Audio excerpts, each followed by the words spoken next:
Oke. Nah, kita masuk ke yang kemarin di ini Kompas itu, diliput oleh Kompas itu ya, soal nah orang-orang seperti Pak Udin ini pendidikan bahasa Inggrisnya bagus, terus kemudian keilmuan di bidang ekonominya bagus, publikasi banyak.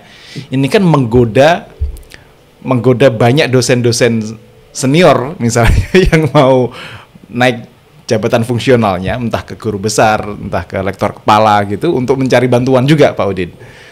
Kalau sebelum kita nanya tentang pengalaman Pak Udin, kalau Pak Udin sendiri melihat laporan Kompas itu ya soal perjokian apa itu namanya menuju guru besar itu, Pak Udin juga melihat, mengkonfirmasinya nggak sih? Saya pikir itu hal biasa bahwa ada dunia perjokian di bidang perjurnalan. Karena hampir tiap hari bahkan kita melihat ya di pohon-pohon itu kan tertempel, meskipun dia tidak nyatakan tentang jurnal, dia nyatakan di situ skripsi, tesis, disertasi. Tapi itu tidak bisa dipungkiri akan merembet ke hal lainnya. Jadi masalah perjokian dalam paper itu saya pikir itu bukan isu sekarang. Karena dari dulu kalau kita bicara itu terkait dengan etika ya. Dari tahun 1989 atau 1990 itu kan Bruce Welfare sudah menulis tentang menyoroti ketika dia seorang filsuf Amerika. Dia menyoroti dalam bukunya yaitu The Moral Collapse of the University.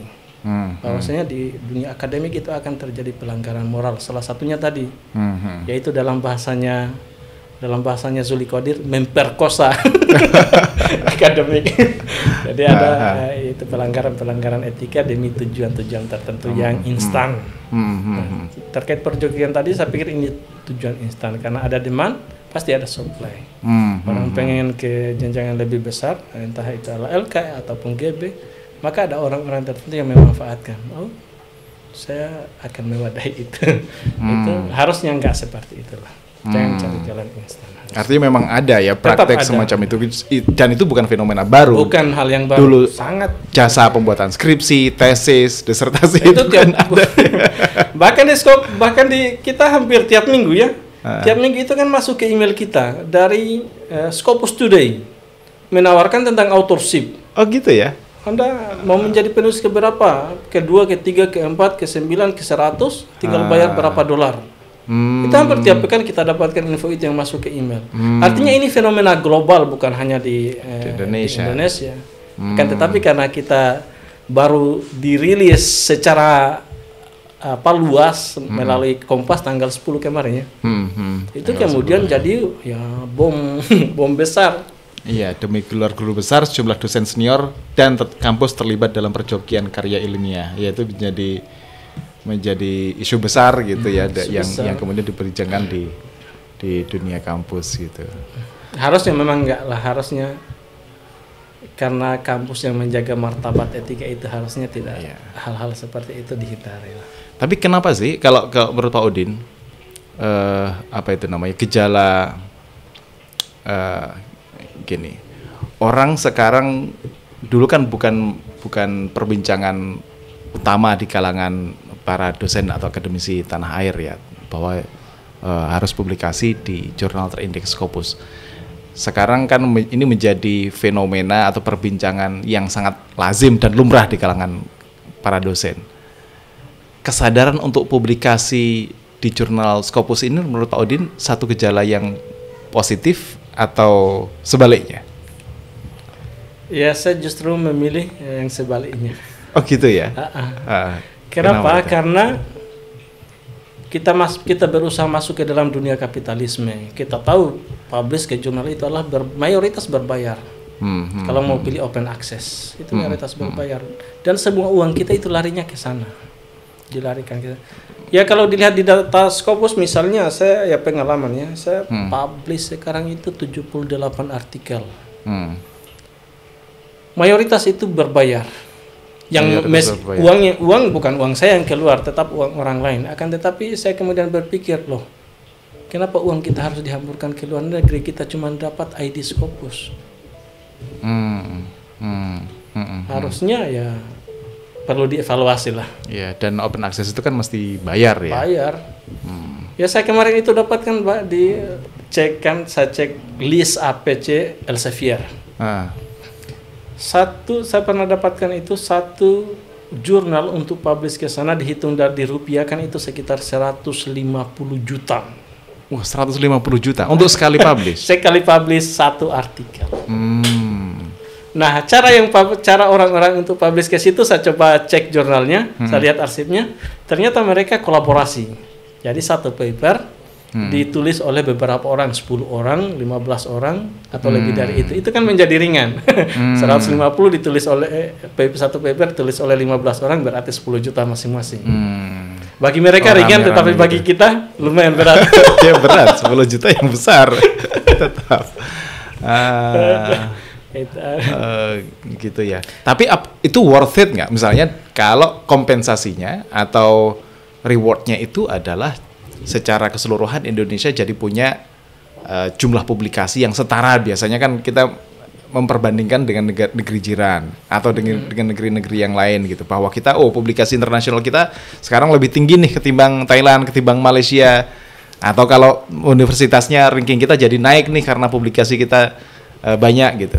Oke, nggak apa-apa seperti itu, tetapi kita tidak hanya bergerak dari segi kuantitas. Kuantitasnya banyak, tetapi coba dilihat dari segi kualitasnya.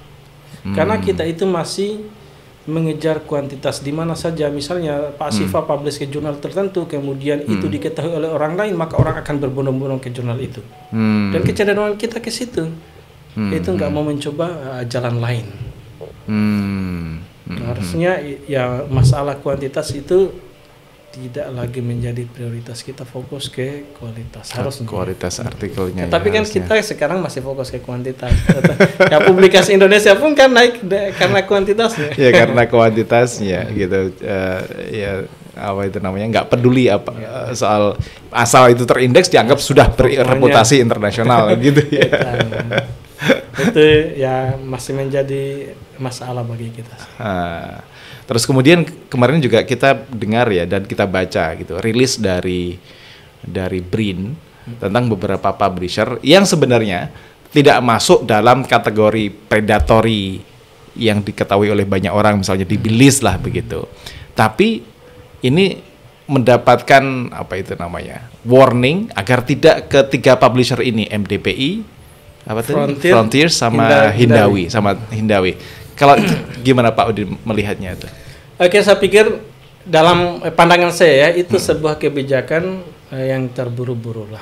Karena kita hanya mengambil satu sumber, ada satu kampus di Cina mengeluarkan aturan bahwasanya peneliti-peneliti mereka itu dilarang untuk publikasi ke tiga publisher tadi, Frontier, Hindawi, MDPI. Tetapi kenapa mereka dilarang? Karena mayoritas peneliti dari Cina publishnya ke situ. Sementara kita, berapa banyak orang Indonesia yang publish ke Frontier, yang ke MDPI, ke Hindawi, itu minim. Jadi kalau seandainya kebijakan melarang untuk publish ke sana, saya pikir itu kebijakan yang tergesa-gesa. Karena apa? Jurnal-jurnal ini seperti yang Pak Siva katakan itu tidak masuk dalam list predator yang dirilis oleh BILS. Palingan hanya MDPI, tetapi kan BILS kemudian dia keluarkan MDPI itu dari listnya. Proses review ketika kita submit ke sana ya lumayan masif. Proses reviewnya nggak hanya sebatas review template, tetapi mereka masuk ke konten. Orang mungkin akan persoalkan, yaitu dari segi cepatnya proses review dan juga biaya untuk publikasi. Mahal. Tapi saya pikir itu hal yang lumrah. Ketika kita proses reviewnya cepat dengan biaya yang mahal, itu kan balance dibanding kita mencari yang free, waktu menunggunya lama. Kita bayar dengan paper kita di review cepat, atau kita mau menunggu yang free, paper kita akan di review lama. Saya punya paper itu accepted sejak 2020 bulan Oktober. Acceptednya tahun 2020 bulan Oktober, masih warning sedikit bahwa akan dipublish 2024. Wih, jadi nunggu 4 tahun. Apa tahun. Jurnal apa itu? Itu jurnal di Inner Science. Memang free. Tetapi tadi bahwasanya ketika kita memilih free maka akan berbanding lurus dengan waktu menunggu yang lama. Nah, MDPI nggak mau seperti itu, Frontier, Hindawi nggak mau seperti itu. Mereka akan melakukan satu kebijakan proses review percepat dengan konsekuensi biaya yang lumayan tinggi. Oke. Dan biayanya juga sebenarnya kalau kita bandingkan antara Frontier, MDPI, Hindawi itu tidaklah lebih tinggi dibanding Emerald Open Access atau Elsevier Open Access atau misalnya Willy atau Sage atau Spenger. Mereka kan rata-rata lebih tinggi. Yang lain-lain pun kalau open access sebenarnya juga melampaui yang ditetapkan oleh MDPI, Frontier dengan Hindawi itu. Melampaui itu. Seperti yang saya sebutkan tadi di satu jurnal di Elsevier yaitu jurnal Cell. Kita harus mengucurkan sekitar 150 juta per satu kali publikasi. Dana penelitian kita berapa? Jangan tanya lagi. Gitu. Ya kan jadi nombok itu kalau publikasi. Nombok, bener nombok. Dana penelitian cukup untuk menutupi semua biaya APC-nya saja, biaya publikasinya saja, jadi nggak jadi penelitian. Gitu ya. Jadi, atau ada semacam indikasi, bukan indikasi ya, kalau sebagian kemarin ada teman yang mengatakan bahwa sebenarnya yang aplikasikan APC ini untuk open access ini kan bukan hanya 3 publisher itu, tapi juga yang lain. Kenapa ini menjadi bermasalah? Ini ada semacam persaingan antara para publisher begitu saja. Ya bisa jadi masuk ke situ kan, bisa jadi akan seperti itu. Kemudian orang kadang menyoroti selain masalah biaya APC tadi, masalah cepatnya proses review juga masifnya publikasi. Itu, atau di publisher itu. Itu kan rata-rata kalau seandainya misalnya yang sudah sering submit ke Hindawi atau ke Frontier atau ke MDPI itu submit sekarang 2 minggu berikutnya sudah ada info. Bahkan kadang-kala 1 minggu entah paper yang disubmit ini akan masuk ke meja reviewer atau hanya berhenti di meja editor dan ditolak. Setelah itu tolak. Nah, itu keputusan yang bagus dan harusnya seperti itu. Jangan biarkan setiap autor yang sudah menulis berkepanjangan dia submit plus menunggu lama dan belum tentu untuk diproses gitu. Harusnya ya ketika dia submit segera evaluasi paper itu layak tidak, kasih keputusan secepatnya supaya dia punya peluang untuk ditolak berkali-kali, submit berkali-kali. Kalau Pak Udin pernah mereview di jurnal-jurnal yang terindeks itu tadi?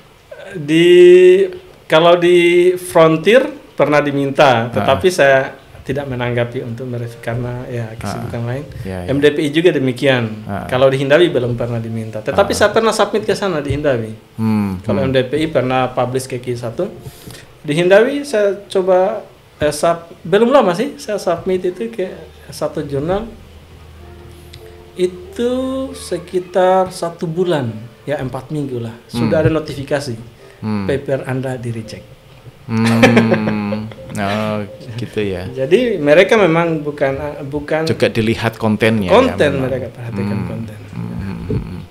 Iya, misalnya saya juga diminta untuk nge-review di jurnal ini di Religions MDPI itu, ketika nggak saya tanggapi atau saya tolak gitu ya sudah dikasih waktu sekian 10 hari misalnya harus selesai review. Memang permintaannya cepat gitu. Kalau nggak bisa mereview dalam periode itu ya sudah kita nggak review gitu.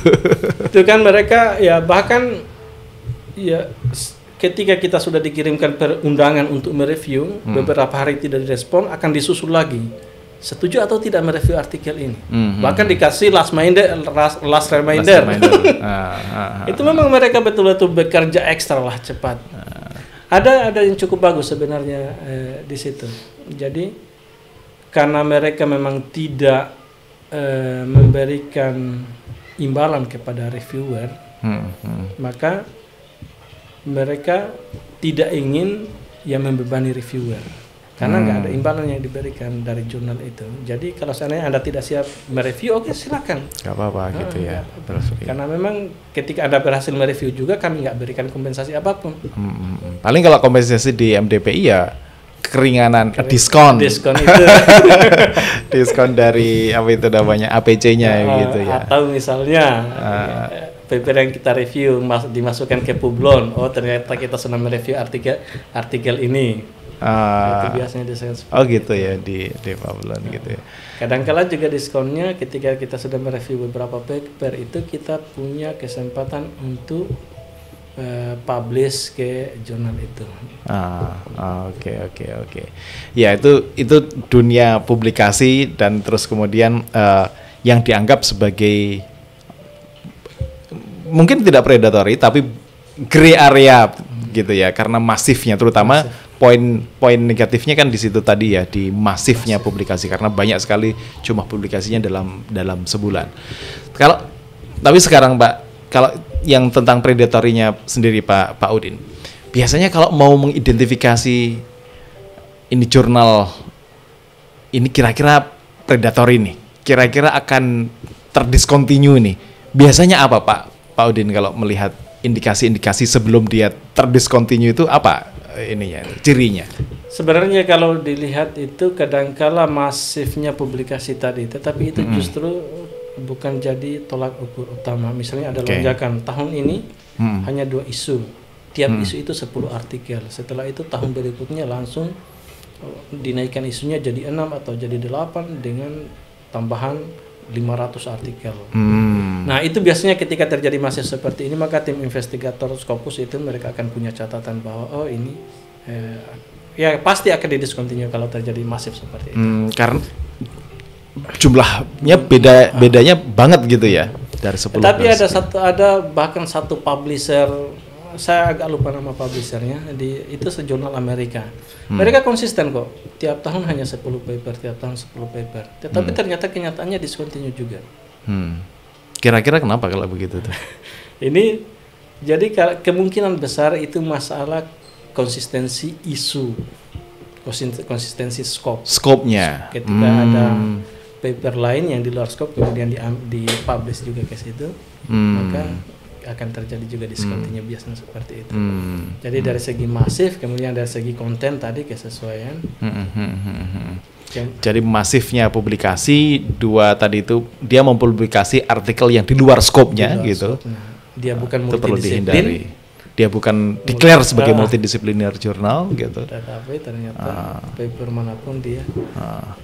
Kalau termasuk membayar APC itu masuk juga dalam indikasi mahal dan murahnya untuk artikel processing charge itu untuk diskontinya atau enggak? Saya pikir enggak masuk ke situ. Karena apa? Tadi yang menerapkan open access itu lebih mahal. Elsevier, Emerald atau jurnal top publisher itu kan rata-rata mahal. Kalau open access. Tapi kalau yang di luar 3 tadi itu open access itu kan satu option gitu Pak Udin ya. Maksudnya option itu kalau kamu open access begini, segini. Kalau kamu tidak open access juga boleh gitu. Itu kecuali jurnal tersebut menerapkan konsep hybrid. Hybrid. Yaitu boleh memilih. Tetapi kan kadang-kala jurnal dia sudah menetapkan dirinya, saya full open access. Jadi author nggak diberikan pilihan untuk close access. Pokoknya harus bayar. langsung open access itu. Nah, yang jurnal yang menerapkan full open access ini ketika terjadi masifnya publikasi, maka itu pasti akan discontinue. Ya. Tinggal nunggu waktu, itu sudah pasti. Tadi dua ciri. Terus kemudian kalau proses reviewnya itu bisa juga. Misalnya saya kirim artikel, terus kemudian tolong sesuaikan template-nya, terus kemudian langsung dikasih acceptance letter gitu, terus suruh bayar gitu. Itu pasti akan discontinue seperti itu. Gitu. Karena saya juga sudah punya pengalaman gitu ya. Jurnal-jurnal yang cepat hanya review konten, hanya review template, ya beberapa tahun kemudian pasti akan discontinue. Ya. Ya berarti proses reviewnya yang nggak proper tadi itu juga bisa jadi satu ciri. Hanya kan 2 hal yang berbeda ya, antara predatory dengan discontinue. Jurnal yang discontinue itu bisa jadi dia bukan predator. Nah, Predator landasan kita secara umum orang Indonesia itu adalah Bills. Di sana sudah ada list entah publishernya, entah jurnalnya, entah jurnal penipu, hijacked dan lain sebagainya. Sementara jurnal-jurnal yang discontinue itu bisa jadi dia tidak masuk dalam list itu, tetapi dia discontinue karena ada hal-hal masif tadi, masalah konten, masalah review. Dan bisa jadi 2 tahun berikutnya dia kembali terindeks lagi. Oh, bisa dimungkinkan dia untuk bisa di-include-kan kembali dalam indeks ya? Iya, biasanya kan embargonya itu 2 tahun. Dikeluarkan delisting dari Scopus, 2 tahun berikutnya dia bisa masuk. Oh, gitu ya. Jadi itu sementara yang kita lihat di bill list itu Predator itu nggak ada keluar masuknya, palingan hanya keluar yaitu MDPI dikeluarkan. Yang lainnya dia tetap di situ. Tetap di situ, entah publishernya maupun tadi. Tapi kalau di ya nanti kalau teman-teman bisa lihat di billlist.net kalau nggak salah ya, untuk mencek itu. Kan terakhir yang dimasukkan di situ kan ada masa tahun berapa itu? Tahun 2000 terakhir 2021 kan. 21 kayak. Setelah itu kan nggak ada update-nya biasanya. Itu yang terpercaya untuk ngecek selain billlist adakah? Standalone ya, tetapi standalone itu saya dikatakan anaknya Bill lah, dia juga mengambil data dari situ. Dari Bill list. Tapi itu juga sebenarnya menjadi catatan bagi kita bahwasanya kita nggak bisa mengantisipasi sebuah jurnal itu bahwa dia akan stay selamanya di Scopus dan akan aman dari predator. Karena apa? Ada keterlambatan evaluasi tadi. Bisa jadi jurnal yang posisinya sekarang aman di evaluasi 2024 besok sudah masuk dalam bill list atau sudah masuk dalam list discontinue. Jadi memang kita nggak bisa menentukan pokoknya jurnal ini paling aman deh seumur hidup sampai kiamat ini aman dari Scopus, tidak akan delisting itu. Hanya kita punya kriteria umum lah. Bahwa ketika jurnal itu memang konsisten, terjadi proses review, tidak terjadi publikasi yang masif, mereview konten, maka itu akan secara umum akan bertahan terus. Terus kemudian ada juga case seperti ini Pak Udin, seperti jurnal apa tuh, Positive Psychology atau apa itu. Diklik ada nama jurnalnya di indeks Scopus, di di Simago juga ada. Terus kemudian prosesnya cepat tadi itu, tapi artikel-artikel yang ada di situ nggak ada yang pernah masuk ke database-nya Scopus. Itu gimana ceritanya gitu? Sebenarnya kadang-kala itu ada yang main, ada orang-orang yang bermain di situ, yang ya untuk mengcloning lah, mengcloning satu jurnal asli. Setelah itu jurnal aslinya nanti ada yang betul-betul dimatikan, ada yang dibiarkan tetap hidup, tetapi kemudian orang sudah terkecoh. Nah, yang disebutkan tadi harusnya itu karena itu masih orang Indonesia yang publikasi.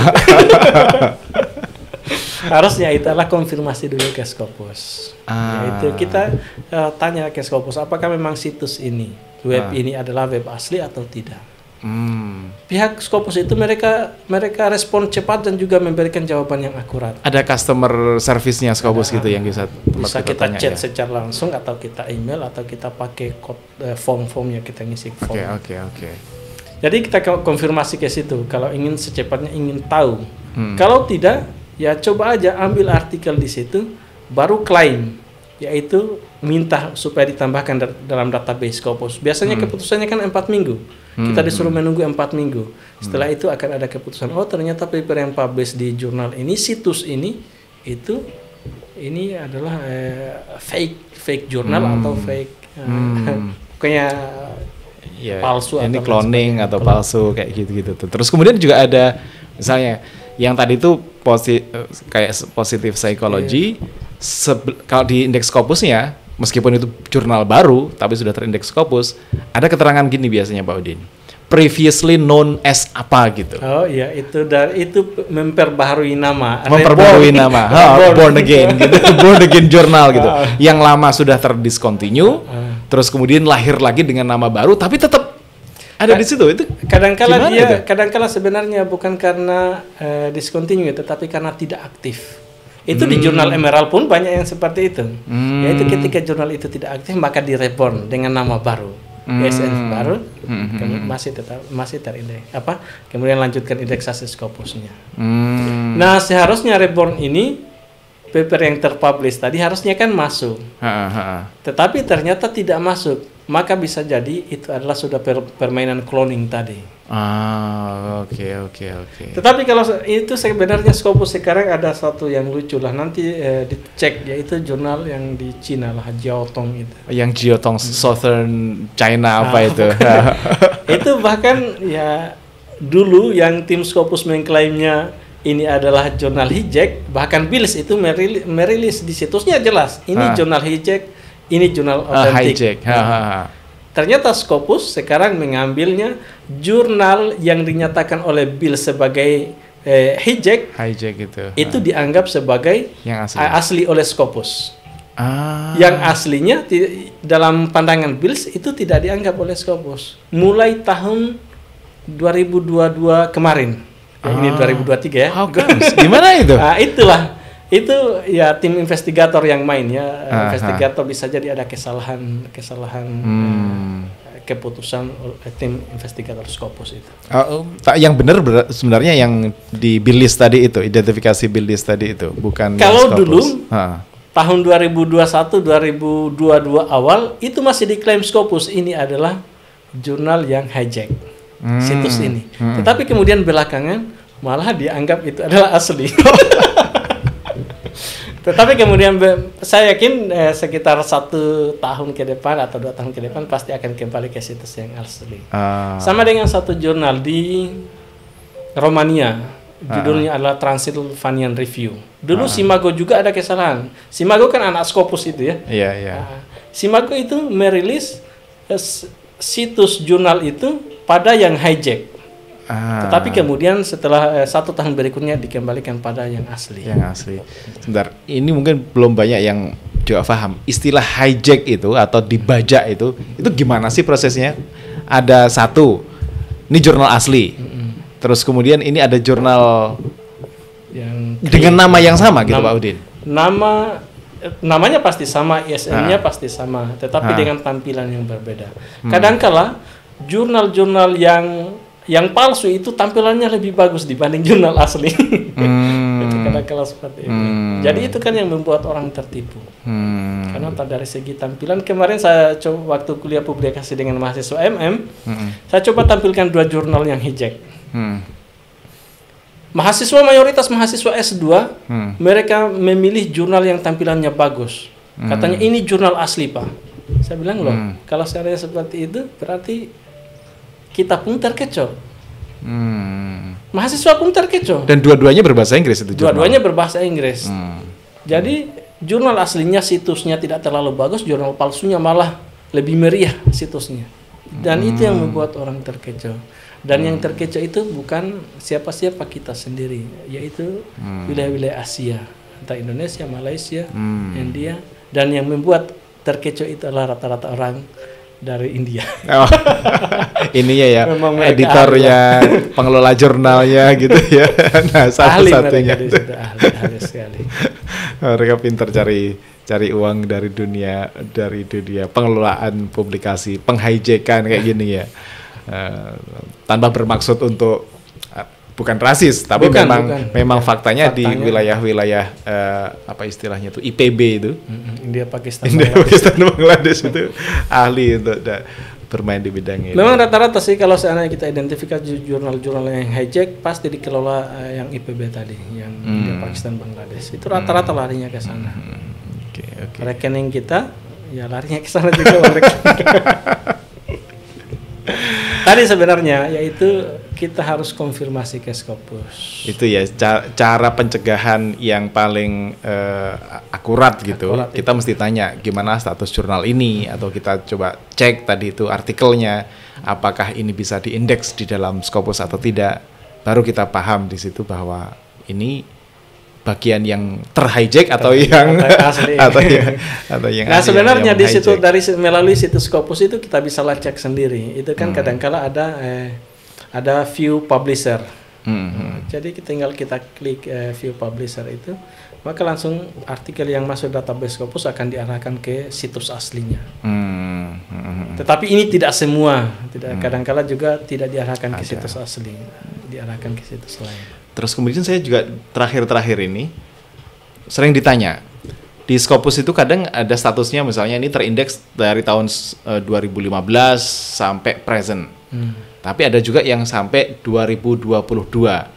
Orang khawatir ini kok tulisannya nggak present ini, 22 ini. Itu kenapa Pak Udin? Nah, itu asal muasalnya sebenarnya dari Simago. Simago itu kan mereview tiap 2 tahun. Sementara tahun terakhir kemarin adalah ada yang 2021. Ya, rilis Simago itu 2021 terakhir kemarin, dan kemungkinan besar rilis terbaru 2023 ini bulan 6 sampai bulan 8 biasanya. Itu akan muncul tadi kelanjutannya, entah present, entah discontinue dan lain sebagainya. Nah, yang sudah muncul present atau yang bahkan sudah ada sampai 2022 atau sudah present, itu kecepatan dievaluasi oleh tim Scopus, kemudian tim pengelola jurnal juga mereka cepat mengajukan ke Scopus supaya muncul keterangan present itu.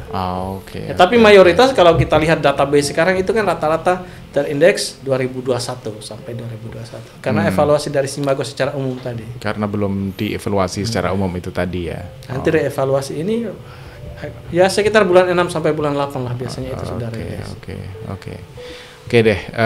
Ini Pak Udin, mungkin terakhir kalau Pak Udin punya saran-saran buat mahasiswa yang mau lulus tesis atau mau S2 atau S3 atau para dosen yang mau guru besar gitu, agar tidak terjebak dalam tadi publik, 1 dunia perjokian, 2 jurnal-jurnal yang predatory atau terdiscontinue, apa kira-kira Pak Udin?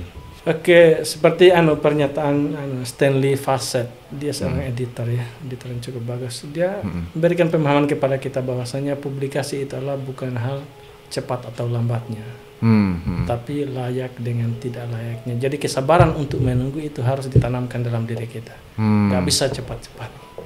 Karena ketika cepat pasti akan dihalau oleh tim-tim yang main tadi, entah hijack jurnal, entah predatory, ataupun yang kasus-kasus perjokian tadi. Kan berhadapan dengan itu. Jadi kita bersabarlah, silakan menulis dengan baik. Yakinkan bahwasanya dalam tulisan kita itu sudah mengcover triple E, biasanya kan orang menyebut triple E. Ada invention, triple I. Kemudian ada impact. Kemudian ada yang satunya itu saya agak lupa. Pokoknya ada temuan atau kebaruan, ada kontribusi, kemudian ada originalitas. Ada impactnya. Jadi ketika paper kita sudah mengcover 3 hal itu, maka silakan bersabar, nggak perlu cepat-cepat. Ya sebagaimana ajal tidak akan pernah cepat datang ajal. Datang juga. Dia akan datang tepat waktu. Pas itu tadi bahwa bukan soal cepat atau lambat, tapi itu soal layak atau tidak. Dan kita nulis jurnal itu nggak kayak nulis artikel di koran gitu ya, yang seminggu gitu baru bisa kita tunggu. Ini prosesnya bisa berbulan-bulan atau bertahun-tahun baru kemudian bisa publish gitu ya. Dan dalam proses itu pun kan ada proses revisi, ada proses review yang kita juga harus bersabar. Harusnya. Kesadaran itulah kemampuan untuk bersabar. Iya, saya menerima review gitu, harus merevisi, ngapain sih orang ngomentarin ini, keadaan orang saya sudah nulis itu berdarah-darah gitu, masih dikorek-korek saja kesalahannya gitu. Loh, saya minggu kemarin ini itu 2 minggu total kerja roading hanya untuk review memperbaiki tentang penulisan reference. Itu memang satu jurnal di Iran itu referensinya cukup unik, tidak bisa pakai software, pakai Mendeley, EndNote, Zotero itu nggak bisa, harus kita edit secara manual. Saya udah edit berkali-kali tetap salah, ini nggak sesuai bolak-baliknya itu lumayan. Waduh, itu padahal baru reference, belum konten loh, belum konten. Oke deh gitu Pak Udin ya, makasih banyak atas kehadirannya, bisa berbagi tentang dunia publikasi, tentang Pak Udin. Kalau saya dulu tuh Pak Udin ini mana orangnya, saya cari di Google nggak ada tuh muncul wajahnya. Sekarang ini muncul orangnya. Makasih banyak Pak Udin. Nanti berbagi lagi dan kita diskusi tentang banyak hal lagi insya Allah di pertemuan berikutnya. Makasih banyak dan kita tutup sampai di sini. Assalamualaikum warahmatullahi wabarakatuh. Waalaikumsalam warahmatullahi